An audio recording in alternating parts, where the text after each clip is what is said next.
In the late 1920s and early 1930s, Vincent COLL was the most feared and hated man in the whole of New York, not just amongst his fellow mobsters, but also amongst the average citizen on the street. The most terrifying hitman of his time. If there was ever a man who symbolised the ruthlessness and violence of organised crime from this era, it was Vincent COLL. He single-handedly turned the Bronx and Manhattan into shooting galleries and became the most hated man to walk the streets of New York when, after a failed hit on a henchman of Dutch Schultz's with who COLL was engaged with in a bloody 2-year war, COLL missed his target and unfortunately shot and killed a 5-year-old boy in Spanish Harlem, earning him the moniker of a baby killer, and due to his particularly violent personality and his willingness to kill, he was later dubbed by the papers and the mayor of New York City, Jimmy Walker, as Mad Dog COLL, a nickname that stuck.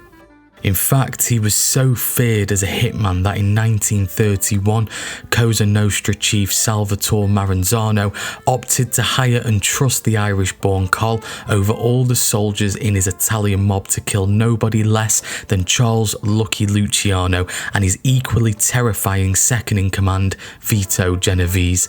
This shows the reputation that Vincent COLL had around the city. This is the story of how an Irish-born Bronx hoodlum lied, cheated and murdered his way to the top of the New York rackets during the 1920s. This is the story of Vincent Mad Dog COLL. Vincent COLL was born in Shun O'Collar on July the 20th, 1908 in the Irish-speaking parish of Gweedore, a beautiful but impoverished region of County Donegal, Ireland, whose biggest industry in 1908 was emigration. He was born in the Huidai Beag Tavern, which his father was the owner of, in Bunbeg, a Gaelic-speaking village in Gweedore. COLL was the youngest of Anthony and Annie COLL's 7 children, and when he was just 11 months old, they decided to follow suit, as many Irish residents did, and leave for America in 1909. They sailed over on the SS Haverford, which departed from Liverpool, and arrived 8 days later at Ellis Island, the busiest immigrant inspection and processing station in the United States at the time. Once they were through the cattle-like inspection carried out by the guards of Ellis Island, the COLLs settled on Cortlandt Street in the Bronx Assembly District 33, where Anthony found work as a subway guard and Annie stayed at home to look after her 7 children. Cortlandt Street was not the stereotypical Bronx poverty-ridden tenement building which you would tend to associate with immigrants at the time. They were able to settle on a more lucrative area of the Bronx as Anthony had a healthy inheritance from his recently deceased father, who was a wealthy landowner back in Ireland, not to mention the proceeds from the sale of the tavern which he owned back in Gweedore. The COLLs lived in a relatively nice home and were a decent family, with a father who provided for his children and a mother who didn't have to struggle like most of the New York population at the time. Disaster struck in 1916, however, when Vincent was just 8, as Annie, his mother, died of tuberculosis, aged just 42. Anthony then deserted his children in 1920, just 4 years after his wife's passing, unable to cope with looking after them. The COLL children then moved into their Auntie Mary Toole's home on East 150th Street. Mary was a widow and the sister of Annie, who had also moved over from Gweedore in Ireland. Tragically, Vincent lost his 2 eldest brothers, Thomas and Charles, in 1921, who both succumbed to tuberculosis like their mother, and having lost his whole support network by the age of 13, things quickly began to unravel for young Vincent. Shortly after his 2 elder brothers died, he was expelled from the Bronx public school which he attended, and his Auntie Mary sent him to 3 different Catholic reformatory schools where Vincent also didn't last long. He was kicked out of these schools for either attacking his teachers or fellow students, and he generally showed a strong disinterest in education. Vincent had lost his 2 elder brothers and his mother before the age of 13 and believed that he was also doomed for the same fate, explaining that he didn't want to waste any time in education. Mary didn't force him to attend another Catholic institution, and Vincent was left to roam the poverty-stricken and knife-plunging streets of the Bronx in the early 1920s. While school books had shown no attraction, Vincent was a fast learner in another form of education, that being the art of crime, and he quickly fell under the wing of Oni the Killer Madden, the head of the Gophers Gang, a 500-strong adolescent street gang who were based in the Irish neighbourhood of Hell's Kitchen and controlled most of Manhattan's underworld. Vincent quickly acclimatised himself in the Gophers and became one of Oni Madden's most trusted soldiers, keeping a watchful eye over the streets of the Bronx for him, where run-ins with the law and other gangs were inevitable. In 1924, aged just 16, Vincent was arrested for carrying a gun, and by the age of 18, he'd been arrested more than 15 times. Vincent was quickly coming to the attention of more established gangsters who could see the Irishman's potential and wanted to snap him up for their own organisations, which is exactly what Dutch Schultz, the biggest gangster in the Bronx, did. In the early 1920s, the 18th Amendment was passed, which prohibited the sale, production and transport of alcohol, also known as Prohibition.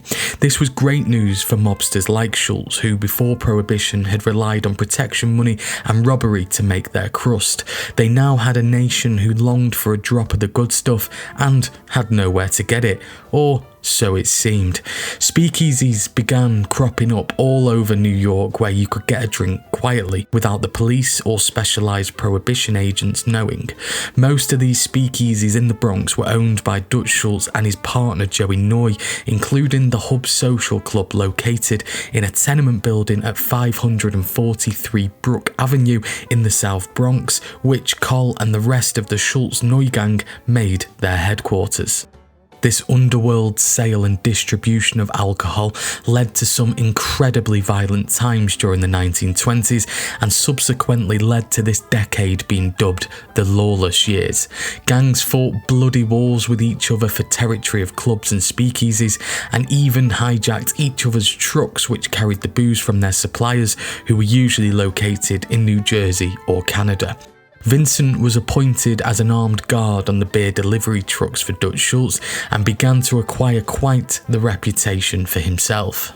COLL's fearlessness, violent personality and willingness to commit murder on demand made him a valued enforcer to Dutch Schultz, and as the Dutchman's criminal empire grew in power during the 1920s, he employed Vincent as his main assassin, quickly assigning him his first job. Schultz would often send Vincent to rival speakeasies in the Bronx who refused to buy booze from the Schultz operation. Needless to say, after some slight intimidation from Vincent and his older brother Peter, who had also joined the organisation, most speakeasy owners complied with their new distributor and began buying the booze. Occasionally, however, you would get the odd speakeasy owner who would refuse to agree, and this happened in 1927 when Anthony Borello and his wife Mary Smith, who owned a small speakeasy in the Bronx, flat out declined to buy beer from the gang and opted to continue selling their own homebrewed booze and bathtub gin. Vincent returned the next night with his brother Peter and another member of the Schultz entourage, Fats McCarthy, and shot Anthony Borello and his wife Mary Smith 3 times each with his pistol, killing them both instantly and in front of over 15 witnesses who were drinking in their establishment. Vincent was arrested a few days later for the incident and stood trial, but the charges were eventually dismissed thanks to his new boss, Dutch Schultz. Not only had he bribed the jury, but Schultz had also leveraged his political influence in the way of corrupt Tammany Hall leader Jimmy Hines, who was on the Dutchman's payroll, and helped to decrease the seriousness of the crime and make the charges magically disappear. Vincent COLL was now free to walk the streets and resume his assassin activities for Schultz, of which he would be needed. By early 1928, Schultz, who was now dubbed the Beer Baron of the Bronx, and his partner, Joey Noy, had begun to expand their operation into Manhattan and began targeting some of the speakeasies located here to force them to buy their booze. This was the long-established territory of heavyweight mobster Jack Legs Diamond, and the two factions engaged in an all-out battle which resulted in the death of Joey Noy, who was gunned down outside a Manhattan nightclub called the Chateau Madrid, located on West 54th Street on the morning of November the 11th, 1928, subsequently passing away 10 days later at Roosevelt Hospital after wasting away to just £90, with the Dutchman staying at his bedside the entire time.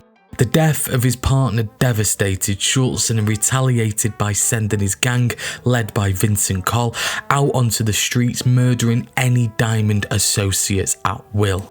In fact, just 2 hours after the first shots were fired at Joey Noy, a blue Cadillac with a door missing containing the bullet-ridden body of Legs Diamond gang member Louis Weinberg, bullets which had been fired from a Thompson submachine gun wielded by COLL.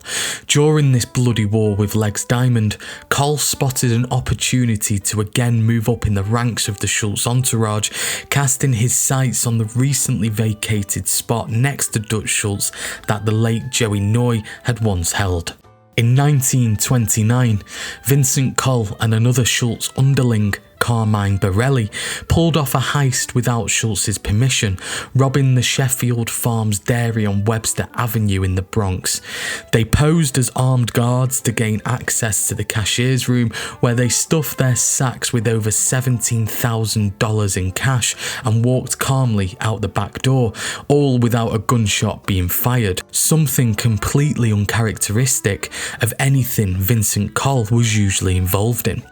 This angered Schultz immensely, but COLL didn't care that he hadn't acquired his boss's permission before carrying out the robbery. The truth is that Vincent needed cash to fund his now extravagant lifestyle. He was known for his dapper dress sense, something the tight-fisted Dutchman was not. Vincent spoiled himself in silk shirts, tailored suits and countless fedoras, usually tilted to one side. He was drinking in the most expensive clubs and driving the fastest cars, drawing even more attention to himself. Standing at an athletic 5'10" with a baby face and curly blonde hair, the papers at the time were quoted as saying the charming and charismatic COLL could have made it as a movie star had he not chosen a gun instead. When Dutch and COLL next met, Dutch confronted him about the robbery, asking why it was carried out without his blessing or authorization, reminding COLL that he could only operate with his approval. Instead of being apologetic, COLL told Schultz that it was his reputation and methods that helped craft his empire, and astonishingly demanded to be made a partner. But Schultz's one and only partner was dead, and as far as the Dutchman was concerned, no one could take the place of Joey Noy. Tension developed between Vincent and Schultz, who had once been close friends, and these tensions were not good news for COLL. Whilst COLL was a dangerous and unpredictable killer, as covered in a previous video, Schultz was on a whole other level of viciousness, and Vincent had made a cold and ruthless enemy, but for now, he remained on the Schultz payroll. In January 1930, COLL had hatched his plan to depart from the Schultz organisation and start his own mob with existing members of the Schultz entourage who were not happy with the lack of career prospects and the payment arrangement. Unlike most criminal organisations in the city at the time, Dutch Schultz paid his crew a flat weekly wage instead of the customary percentage from the crew's take like most other gangs did. This led to numerous members of the Schultz entourage looking for a way out of the tight-fisted Dutchman's gang, something COLL wasn't afraid to spearhead. There had also been tension between Vincent and Carmine Borelli since they pulled off the Sheffield Farms dairy heist, stemming from an argument over how they were going to split the spoils, and now Carmine Borelli had caught wind that COLL was planning to branch off and form his own crew. COLL feared he would spill the beans to Schultz, who would inevitably act with violence, and so, before a war broke out, COLL decided to take action. In the early hours of the morning of February 13th, 1930, Borelli and his girlfriend, Mame Layton, were walking back to their apartment on Inwood Avenue and West 170th Street in the Bronx when they were met with a barrage of machine gun fire from Vincent Coll and two other Coll loyalists, Patsy Del Greco and Frank Esposito. The gunmen sped off in a vehicle driven by Fats McCarthy, and shortly after, Coll was charged with the double homicide but again discharged due to a lack of evidence. The hit on Carmine Borelli enraged Dutch Schultz, as this showed weakness in his mob to other outside criminal crews who would pounce at any slight opportunity of unrest amongst the ranks. He declared war on Coll and the two factions began a battle for territory and power, one which flooded the streets of New York in blood. The Coll gang, as the press were now referring to it as, was not lacking in numbers, which does show that many of the members of the Schultz mob had grown a distaste for their previous boss and his miserly ways. In this new crew, Vincent's right-hand man was his older brother Peter, but they also boasted some serious cold-blooded killers in the way of Frank Giordano, Tuffy Adorno, Patsy Del Greco, Fats McCarthy, Michael Bazile, Frank Facciano, Arthur Palumbo, Jimmy DeLucia and Roy Herbert Sloan. This was a large portion of Schultz's firepower, and his crew had been significantly depleted as a result of Coll branching off. After the Carmine Borelli hit, things didn't explode into complete murderous pandemonium like most of the New York underworld expected it to. And this was partly due to Schultz's ongoing problems. Not only was he still hell-bent on getting revenge against Legs Diamond for murdering his old partner Joey Noy, but he'd also another major enemy in the form of newly appointed special prosecutor Thomas E. Dewey.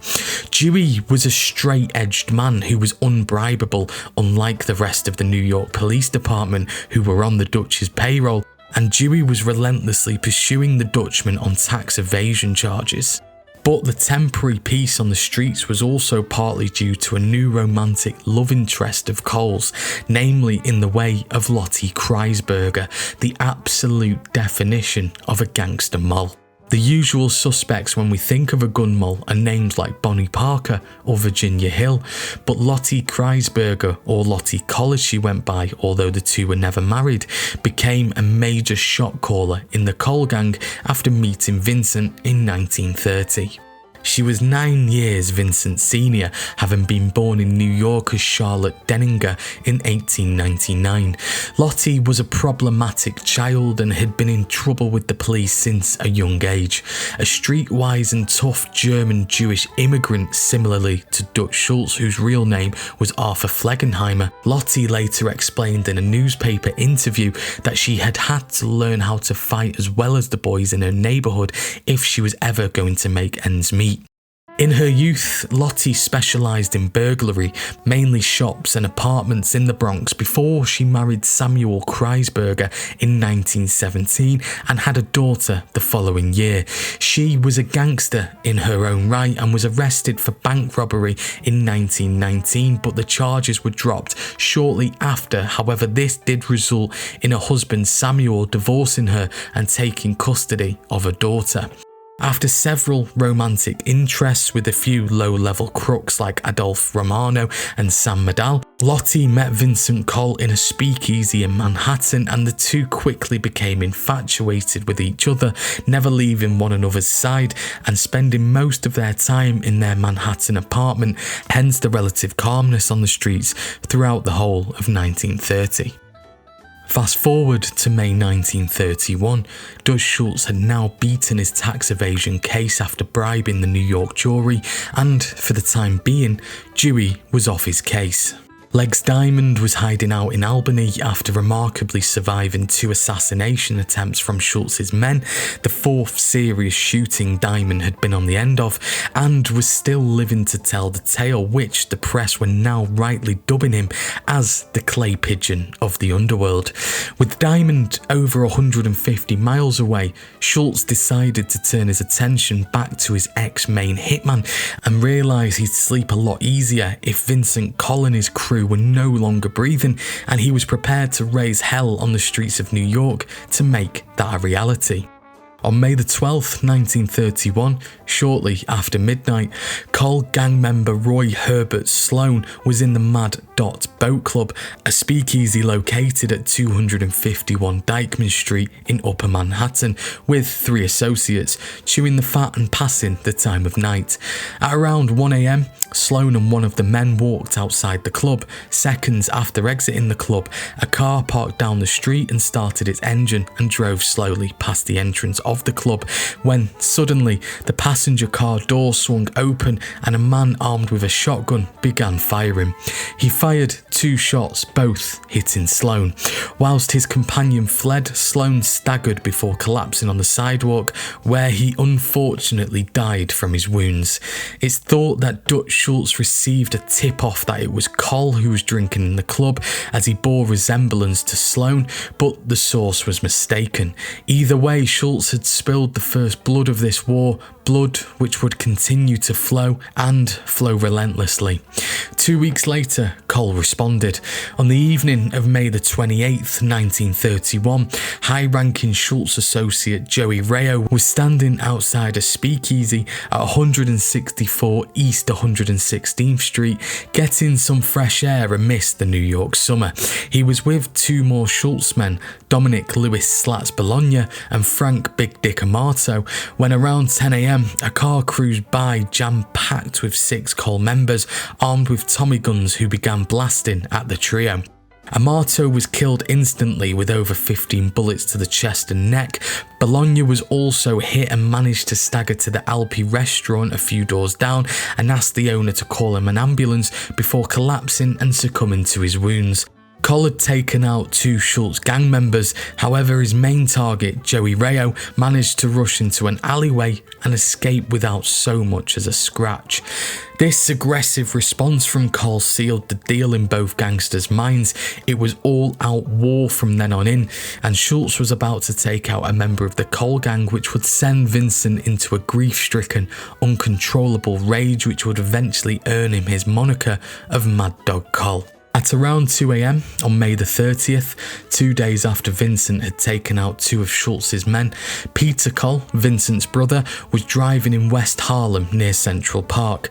When he stopped at a junction, a blue sedan pulled up next to him and 3 gunmen began blasting their pistols in his direction before speeding off, leaving no witnesses. Peter was hit 7 times and rushed into the nearby 5th Avenue Hospital by police when they arrived at the scene, but was sadly pronounced dead shortly after. The murder of his brother decimated COLL, hitting him the hardest he'd ever been hit.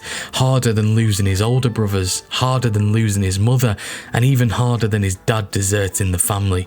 Peter was only 2 years older than Vincent, and they'd grown up together. They were born and raised in the same tavern in that remote village of Benbug in Gweedore, County Donegal. They had sailed together on the SS Haverford to New York. They had gone through all the grief the family suffered together, been expelled from Catholic school together, joined and then rebelled against the Dutchman together, and now his partner in crime had been cruelly ripped away from him, and Vincent COLL would not stop until he painted the streets of Manhattan in Dutch Schultz's blood and avenged his brother Peter. Vincent COLL wouldn't wait long to begin his vengeance either. The day after Peter was murdered, there were around 12 Schultz associates lounging around shortly after midnight at the Hub bowling alley on East 149th Street in the Bronx. Watching the handful of players who were bowling, the Schultz men didn't notice when 3 smartly dressed men walked in. When the manager of the bowling alley asked the 3 men if they wanted to play, they said they were just going to spectate like the Schultz associates, who they claimed were friends of theirs. The 3 men, however, were no friends of anyone associated with Dutch Schultz, and they were Patsy Del Greco, Vincent COLL, and Fiore Basile, brother of Mike. Just after 2:30 AM, there was only a handful of the Schultz men remaining, one of which was 20-year-old Gennaro Chin Yadaroli, who was known for running local craps games and being a vicious money collector for the Dutchman. Conveniently, Just as a thrown ball connected with the pins, Patsy, Vincent and Fiore backed up to the exit and unloaded their pistols at Yadaroli, killing him instantly, and COLL wasn't about to stop there. On June the 2nd, COLL and his gang broke into a garage owned by Schultz, presumably one COLL used to help guard, and smashed over 120 vending machines with crowbars before setting 4 trucks on fire that the operation used to transport their illegal booze. The next day, the body of Louis DeRosa, a Schultz associate, was found in a car parked in the southern section of the Bronx. DeRosa was executed professionally with 3 gunshots to the head, and it is believed COLL carried out this hit given that he was the main assassin in the Schultz entourage and would possess the level of skill needed in the execution of Louis DeRosa. On June the 8th, the body of 24-year-old John Jacoparo was found in the back seat of a Buick sedan parked not far from the Bronx Zoo, with 6 bullet wounds in his back and head. Jacoparo was one of Schultz's truck drivers, and it was clear with the last 2 attacks that COLL was trying to harm the Dutchman's main income stream. Perhaps he knew that Dutch could keep replacing the men he was murdering with other ambitious crooks from the Bronx, and therefore to hit the Dutchman where it hurts, the tight-fisted and sociopathic Dutch would feel more pain from losing money than he would a human life. A week later, 46-year-old Abe Rosenberg was found with a singular bullet through his brain and his skull crushed in Queens, a few blocks from where his car was parked. Rosenberg was a collector for Schultz, specialising in the intimidation of speakeasy owners, a position that COLL had once held. And it wasn't just the tactic of picking off Schultz's men that COLL was using to win this war. He had also tipped off the feds about some of his former boss's illegal activities. On June the 18th, 1931, Schultz was in his 9th floor apartment of the swanky 5th Avenue building, where he was known to the doorman and concierge as Russell Jones. Recently, with COLL on a ballistic rampage, he had been spending most of his time in his apartment and quite rightly had been scared into reclusiveness. The evening of June the 18th was one of the rare occasions that Schultz had actually stepped out of the building. For the last few hours, Schultz and his bodyguard, Dangerous Danny Yemeska, had been observing 2 men they thought were COLL boys through their binoculars on the street below. Trepid with paranoia, Schultz and Yemeska confronted the 2 men and, taking no chances, Dangerous Danny drew his gun to warn the COLL boys that they meant business. Unfortunately for the duo, the COLL boys actually turned out to be NYPD detectives Steve DeRosa and Julius Salke, who were in fact staking out Dutch's place, but on orders from Thomas E. Dewey, who was again trying to build a case against the beer baron of the Bronx. In retaliation, the 2 NYPD detectives drew their weapons and fired bullets at Dangerous Danny, who collapsed and died in hospital a few hours later. The Dutchman had it away on his toes, navigating the Manhattan back alleys and sidewalks, shouting to members of the public to help as there were 2 men after him. At the time, the Dutchman still didn't know the 2 men were NYPD and was under the impression that they were COLL gang members. When the detectives caught up to Schultz and revealed that they were police, the Dutchman began laughing in relief, explaining that, "Jesus fellas, you scared the shit out of me. I thought you were gangsters. There's a lot of them after me, you know." DeRosa and Salke arrested Schultz on possession of a handgun, took him back to the station, took this picture and released him on a $75,000 bail.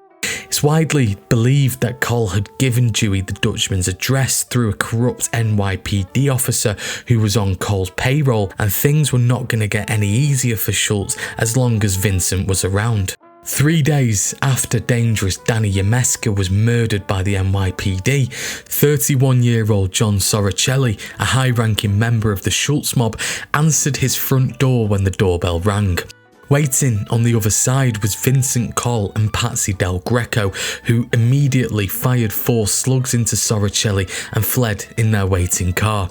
Amazingly, Sorocelli didn't collapse from the assault. He staggered to his bed and asked his wife for a cigarette whilst waiting for the police to arrive before he passed away from the bullet wounds a few hours later. Dutch Schultz then had the idea to try and use the police to his benefit as well, albeit not as smartly as Vincent COLL. Perhaps he had been on the whiskey that afternoon, or perhaps he was driven to an uncontrollable level of madness by the barrage of blood that COLL was spilling in the streets, but unbelievably, Schultz boldly meandered into the 42nd Street Police Precinct in the Bronx, walked into the detective's room and said, "I'll buy any one of you a house in Westchester County if you kill Vincent COLL. He's driving me out of my mind." When challenged by one of the detectives on whether he knew what he was saying or where he was, Schultz told them, "Yes, I know what I'm doing. I've been here before. I'm just saying I'll pay good to whichever cop offs the mick." It's hard to imagine a time so carefree where the biggest gangster in New York could walk into his local police station and offer them a house for murdering his greatest rival and end a war which was leaving so many bodies around the city. Understandably, Schultz was ushered out of the station and told not to return. With his barbaric bribery proposal unsuccessful, remarkably Schultz reached out to COLL and asked him to stop the war. Schultz had felt it more on his side after losing 5 of his own men, 120 vending machines and 4 beer trucks in the last month.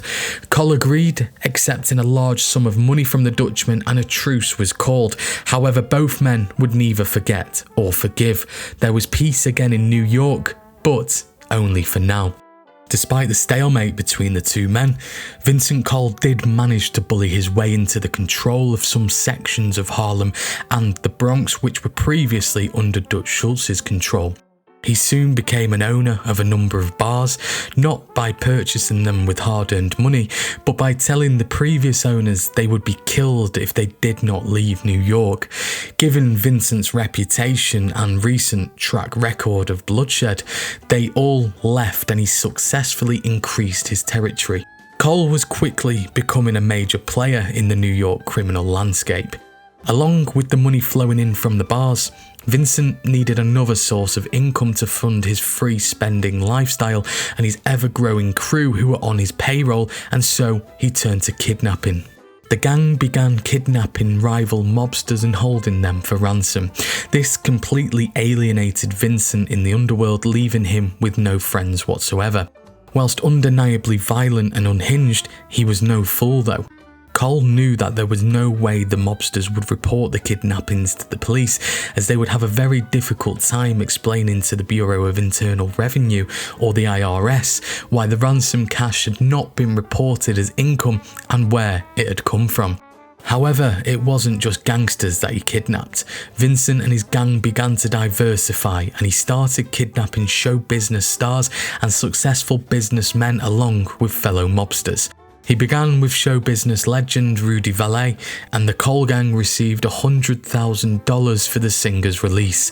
Next to be taken was Sherman Billingsley, the owner of the Stork Club, the most famous restaurant in New York, whose family paid COLL $25,000 for his release. Then Billy Warren was bundled and thrown into the back seat of the COLL gang's car. Warren, a successful New York banker, parted with $83,000 to gain his freedom. With a lot of ransom money being paid to the NYPD as bribery money, they also didn't interfere with the kidnappings despite numerous complaints. In the most brazen kidnapping so far, COLL and his associates hopped into a sedan and drove over to the Club Argonaut on 7th Avenue. There, they kidnapped the club's owner, George Jean Big Frenchy DeMonge, an associate of Oni the Killer Madden, COLL's former mentor back when he was a firm fixture in the Gopher Gang. Oni himself had excelled through the New York underworld and was now the owner of Harlem's Cotton Club and a real heavyweight of New York, even someone Dutch Schultz wouldn't want to get on the wrong side of. DeMonge wasn't just an associate of Oni Madden's, he was a partner in a string of Manhattan rackets, ranging all the way from booze to extortion to protection to boxing matches. Oni Madden had power in Manhattan that rivaled the police force, and here was COLL with the sheer nerve to kidnap his partner in Midtown Manhattan, right on Madden's turf. Towards midnight, COLL called Madden and arranged a meet-up where he would release his business partner. Madden paid $35,000 for DeMonge's release and began plotting his revenge. There were many other kidnappings that followed but did not receive publicity at the time, mainly of fellow mobsters who didn't want the IRS finding out about their undeclared ransom money.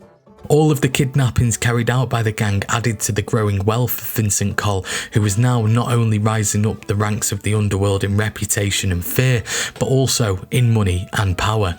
There was one thing that COLL was missing, however: he craved fame. The kidnapping enterprise was not generating much publicity for the gang in the newspapers. Vincent was a very vain man who craved the notoriety of perhaps only Madden or Dutch Schultz, two of his fellow gangsters that he had pissed off in recent weeks. COLL was frustrated that his terror tactics were not making him a superstar when he was drinking in the New York nightclubs. What Vincent failed to realise was that Madden and Schultz would pay a lot to journalists to help promote them in a positive light, and not link them to the odd body that turned up on the sidewalk or a speakeasy which spontaneously burnt down. COLL's criminal activities, when they were actually reported, didn't command any feelings of respect or adulation from the general public. Vincent could spend his ill-gotten gains on his new fedoras, his silk shirts, his tailored suits. He could come across as intelligent in interviews and handsome in pictures. However, he and his gang were so feared for their brutality that no matter what kind of picture they tried to paint of themselves, everyone thought of them as common criminals. There was no gentlemanly aspect to COLL's personality, and therefore no respect given to him when he was in the clubs of New York like there was when Lucky Luciano, Oni Madden or Dutch Schultz pulled up. The club owners reacted to COLL with fear, and quite rightly. They saw him as a vicious young thug who was extremely dangerous and might even kidnap them, not as a gentleman gangster with respect, and therefore the punters in their clubs also thought the same way. This was something that deeply annoyed Vincent COLL. Not only did Vincent want respect from the general public and his fellow mobsters, but above all he wanted respect from his fellow Irishmen, again something that wasn't forthcoming, and he was deeply humiliated at an Irish fundraiser in Brooklyn towards the end of 1931. A dance had been organised by fellow Donegal immigrants for a family from COLL's hometown of Gweedore, whose house in the Bronx had recently burnt down and they had lost everything. Vincent went along with Lottie and they were dressed to the nines. Whilst a lot of the immigrants were struggling to get by, Vincent and Lottie entered the dance hall in designer clothes, looking every inch the successful couple, and they wanted everyone there to know about it.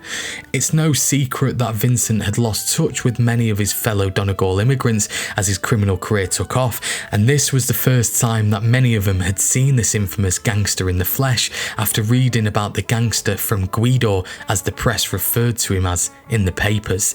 They didn't hold him in awe or respect like he desired, but they feared him. Vincent was expecting a celebrity welcome, but to these Irish men and women who were struggling to make ends meet, he was nothing more than a violent and notorious killer who was giving their heritage a bad name in their new home. In fact, during the dance, no one approached him to give him a friendly greeting or marvel in wonder at his success. Everyone he did talk to made no secret of their fear and distrust towards him. It was clear to Vincent that he was not welcome even amongst his own people, and his ego was seriously wounded. And in fact, there were several of COLL's cousins present who actually left the venue upon his arrival in embarrassment, failing to even acknowledge their own blood. This cut COLL deep. He had seen how the same people respected Oni Madden, also the son of Irish immigrants, and as mentioned, he longed for the same respect, but this wasn't about whether you were a criminal or not. This was the fact that he kidnapped innocent people and exploited their families for cash. Innocent people like the ones in the venue who did not want to know him. COLL was shocked and hurt. Despite all his wealth, reputation, designer clothes and attractive girlfriend, it was clear that his fellow Donegal immigrants despised every inch of his being.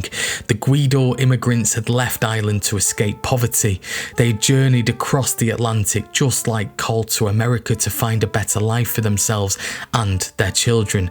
They were working every hour God sent to send their children to college, buy their own homes, and the brutal lifestyle betrayal of COLL and his gang was, to them, a menace to decent people and a threat to the integration and respect of the Irish into American society.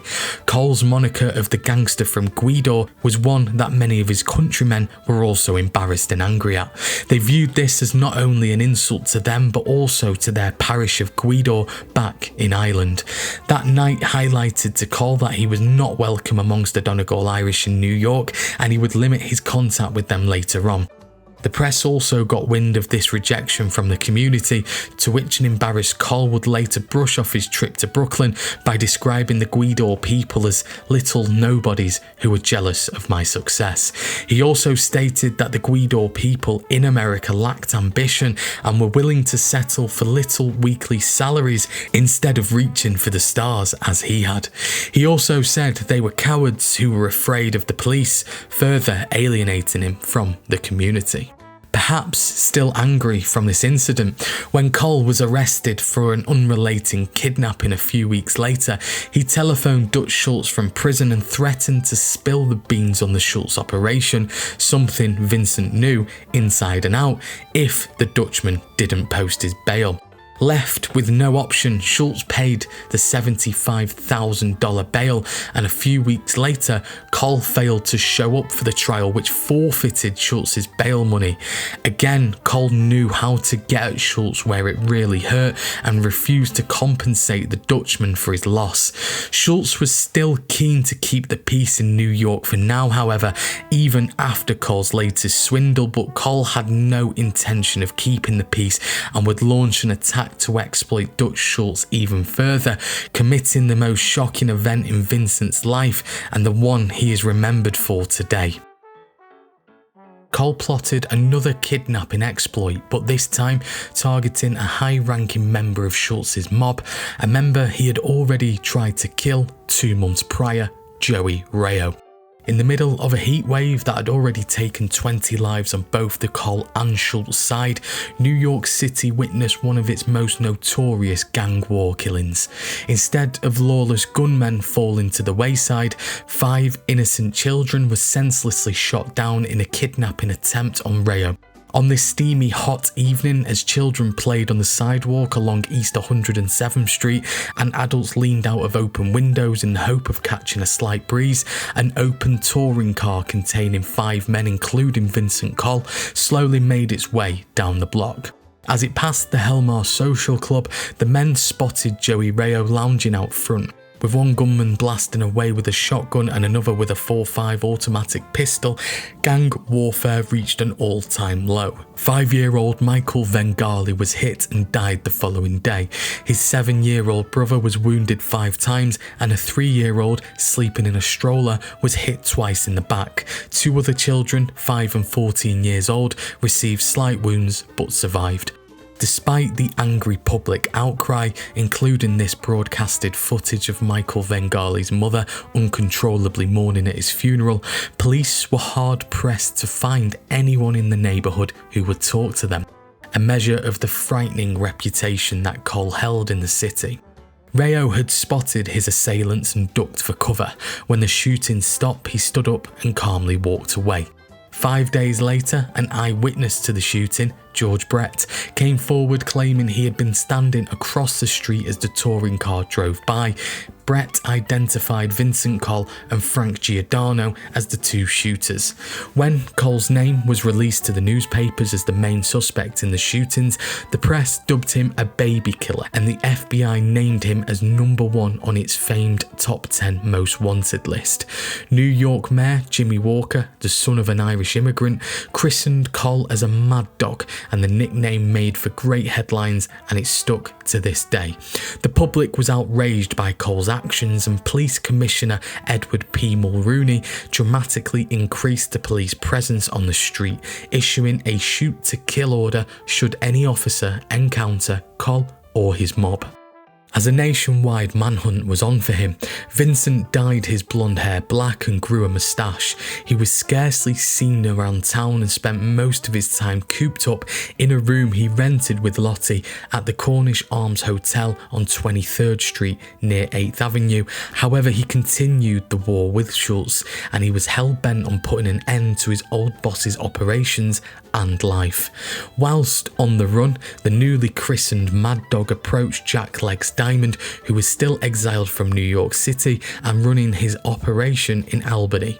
COLL wanted a way out of New York as the heat was too much even for his fearless mind. Vincent explained they both now had a powerful and dangerous enemy in Dutch Schultz, and they should forget about the Big Apple and instead combine their efforts and attention to smuggle beer and whiskey into other states far away from New York.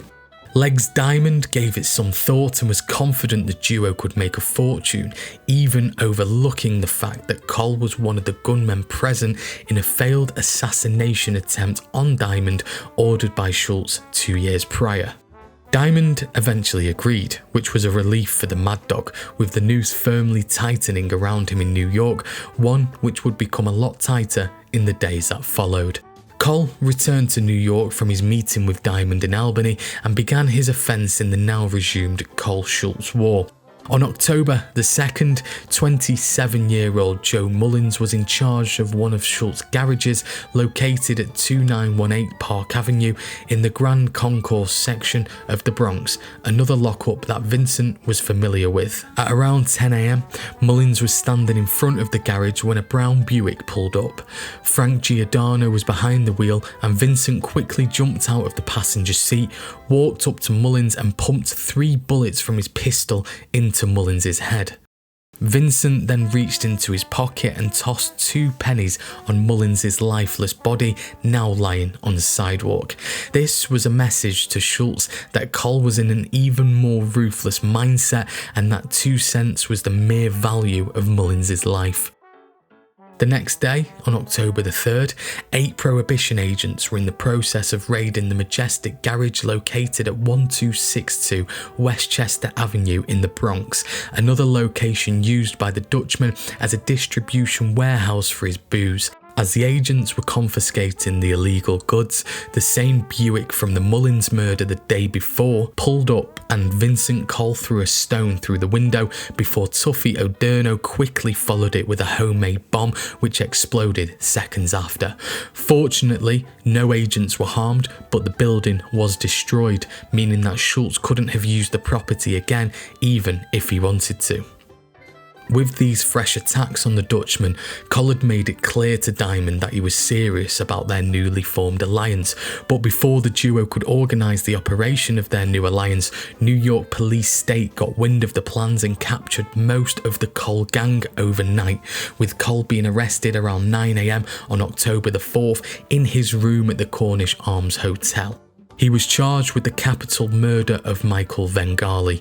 The general consensus in New York was that COLL was to be found guilty and sentenced to death.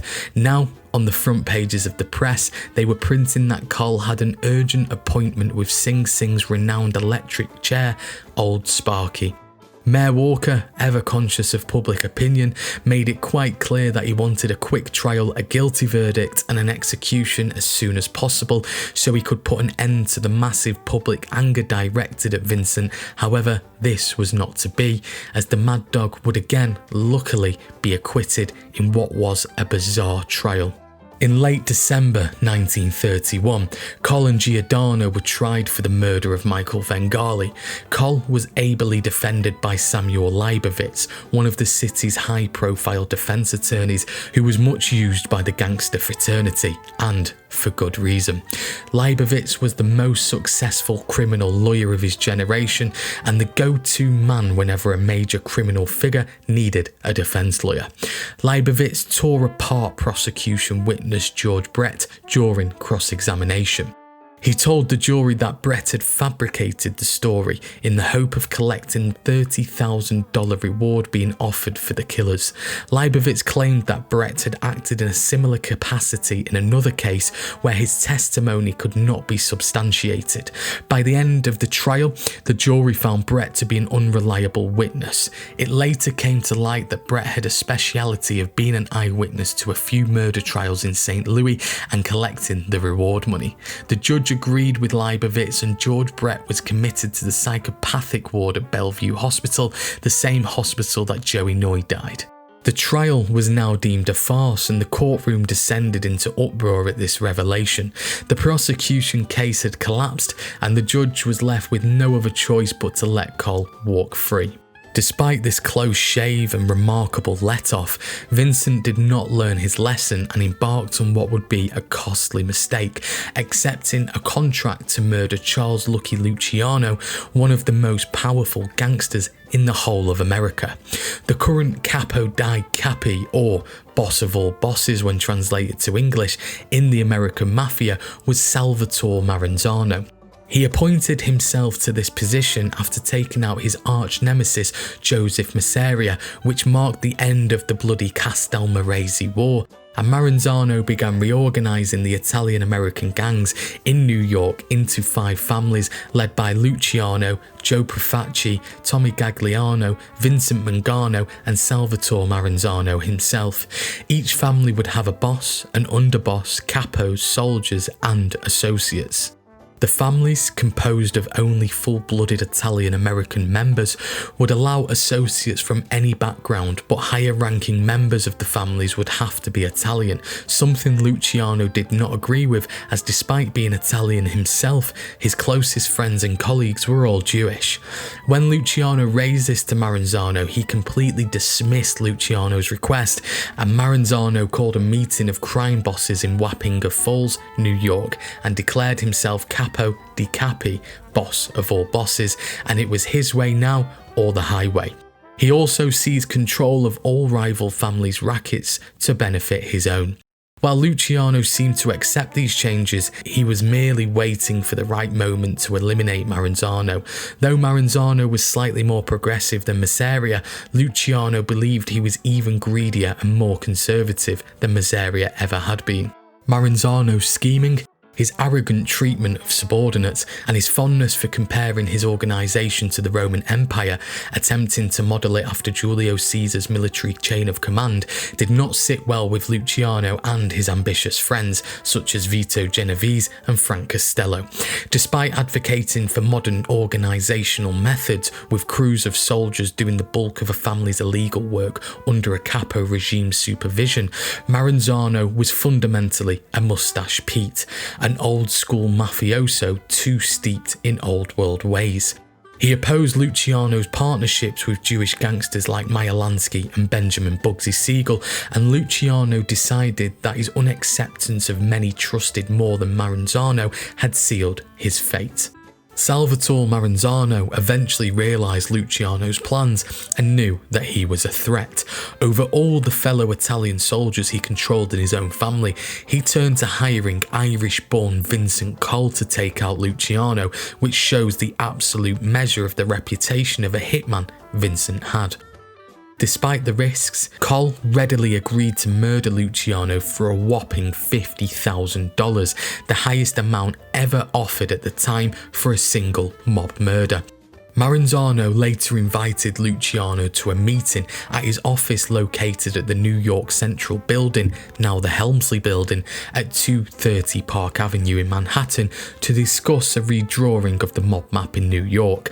The real plan was for COLL to arrive later and assassinate Luciano during the meeting. Luciano, who had a large network of informers, was alerted by a Maranzano associate called Tommy Lucchese about the plot against him and decided to act first. Luciano sent 4 Jewish hitmen from Murder Inc., the murder-for-hire wing of the mob, organised by Bugsy Siegel and Meyer Lansky. The 4 hitmen's faces would be unknown to Maranzano, and they posed as government agents, disarming Maranzano's bodyguards. They then walked into Maranzano's office and stabbed him repeatedly before unloading at least 6 bullets into the boss's head before COLL showed up. Although Luciano knew he was in danger if he didn't act, he did not know the hitman that Maranzano had hired to end his life. The fleeing Jewish assassins, however, saw COLL arriving and informed Luciano that it was Vincent who had accepted the contract and must have been the intended assassin. This sealed Vincent's fate.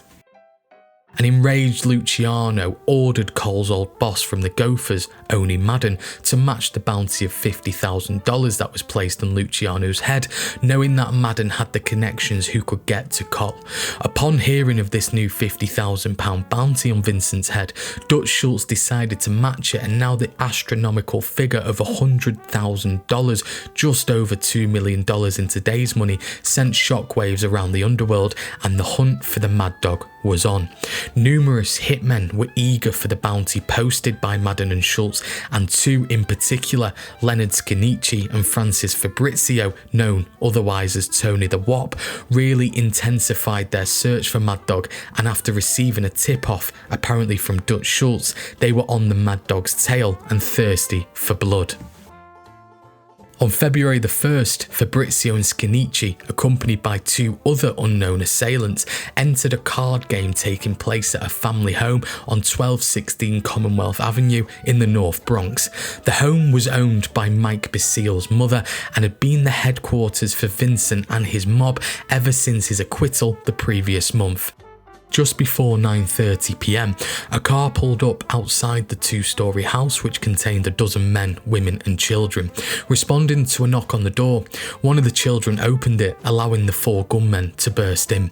Recognising the COLL gang sat in the front room of the house and using the element of surprise to their advantage, they unleashed a hail of bullets, catching everyone in the room off guard with no chance of firing back.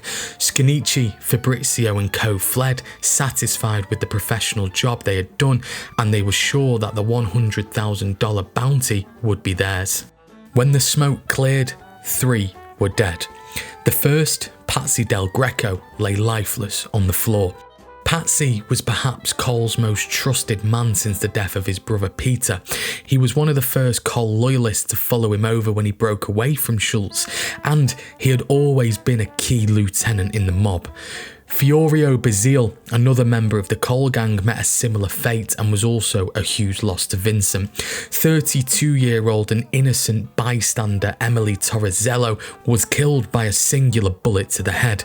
She was not involved in any way with the gang and was actually visiting the Basiles as a family friend and was tragically caught in the crossfire.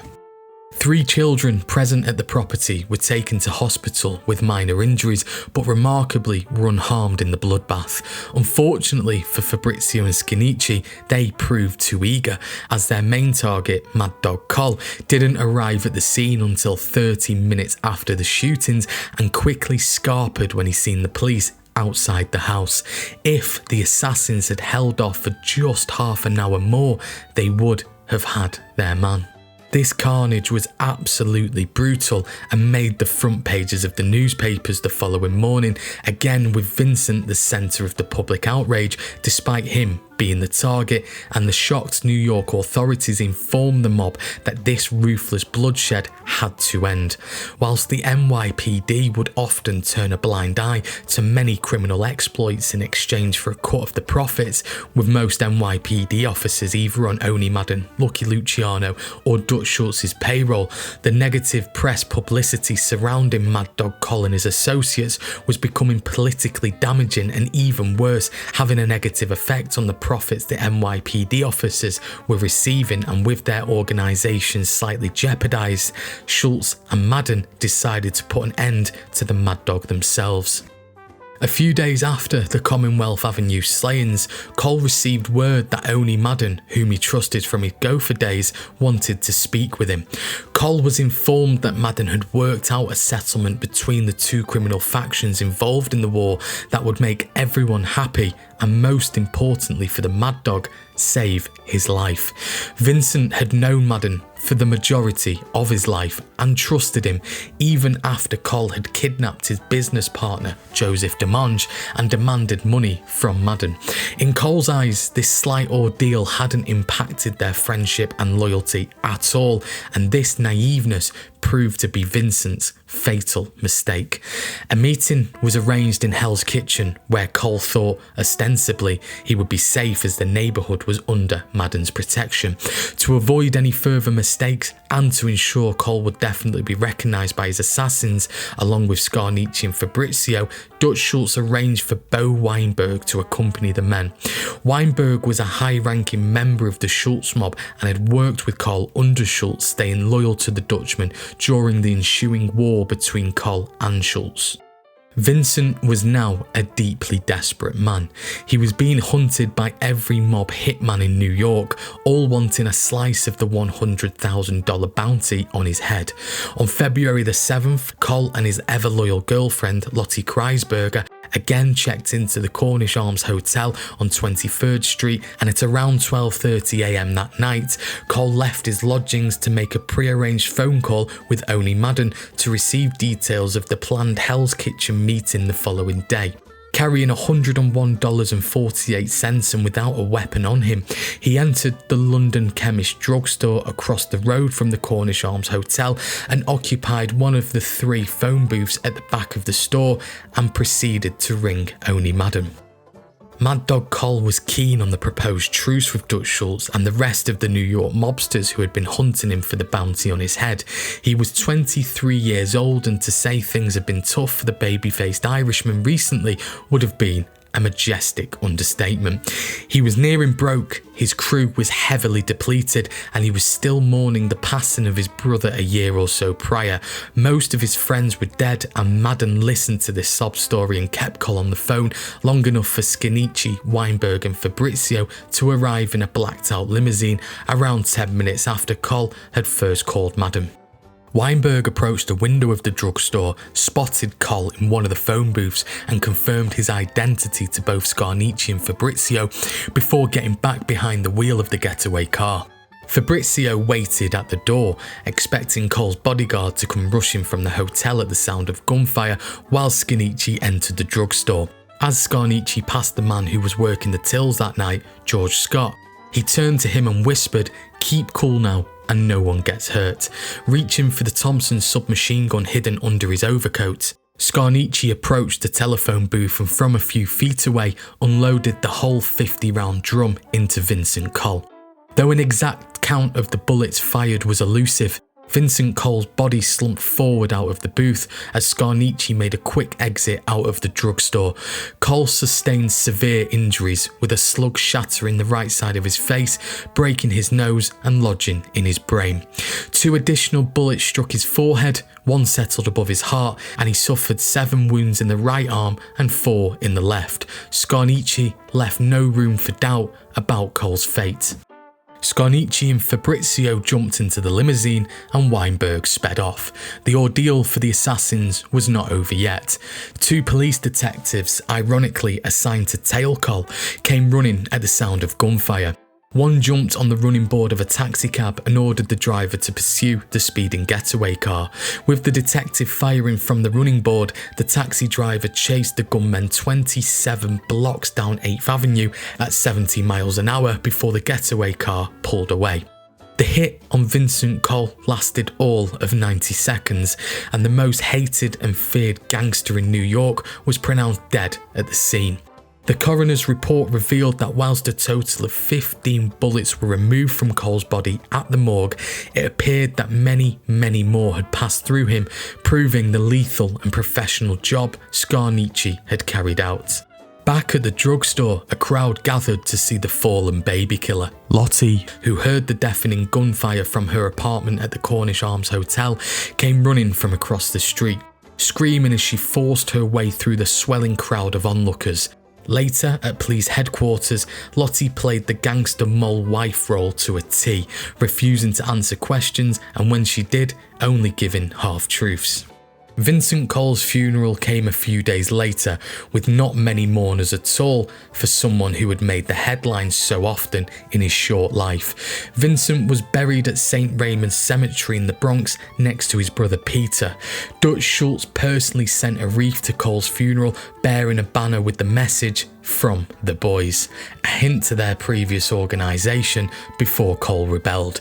Despite a love of glamour, fashion and a deep-rooted need to be respected, in truth, Coll was only really mourned by Lottie Kreisberger, who now identified herself as Lottie Coll, despite the pair never actually marrying.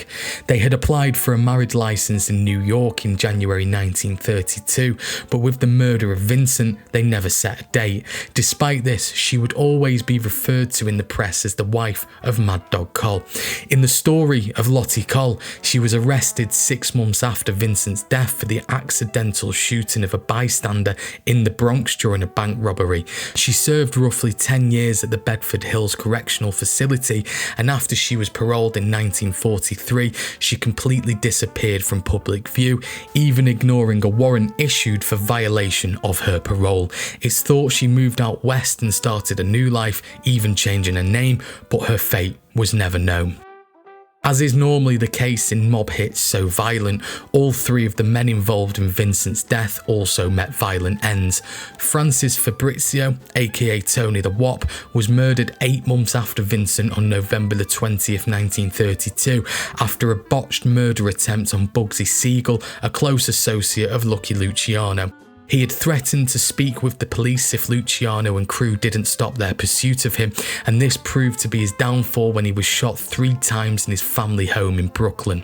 Leonard Scanici, the diligent assassin who ended the life of Mad Dog Coll, was executed in Old Sparky, the electric chair at Sing Sing Prison, in 1935 for a 1933 murder of a police detective during a bank robbery in Manhattan. Bo Weinberg didn't receive much gratitude from Dutch Schultz for his part in the demise of Vincent Coll. In fact, when Schultz discovered Weinberg was speaking with Lucky Luciano about dividing Schultz's rackets should the Dutchman face prison, with Thomas Dewey trying to convict him of tax evasion, Schultz and his men kidnapped Bo as he was leaving a Manhattan nightclub, encased his feet in a bucket of cement and tossed him into the East River. Schultz himself would only avoid Luciano's wrath for a couple more years, eventually sealing his own fate in 1935 after storming out of a meeting with Luciano and fellow mafia heavyweights after receiving the news that his request to murder Thomas Dewey, who is still pursuing the Dutchman, was not granted. Schultz insulted the mainly Italian commission and declared he was going after Dewey himself and will have it done within 48 hours. Luciano and the mafia knew how much heat murdering a government official would bring on their organisation and decided to act first, sending members of Murder Inc. to Dutch's headquarters, the Palace Chop House in New Jersey, where he and his crew were ruthlessly executed. Luciano himself pretty much oversaw all criminal activity in New York for the next 10 years before, as Dutch Schultz had predicted, Dewey also served him a prison sentence for running prostitution rackets, eventually sentencing him to 30 to 50 years in prison, where he continued running the crime family. His trusty right-hand man, Meyer Lansky, who was also dubbed the accountant of the mob, struck a deal with the Department of the Navy, who were concerned with German and Italian agents entering the US. Knowing that the mafia controlled the waterfront, Luciano provided assistance to the government throughout World War II, which helped them control the waterfront, and as a reward he was deported back to Italy in 1946 and died a free man in 1962.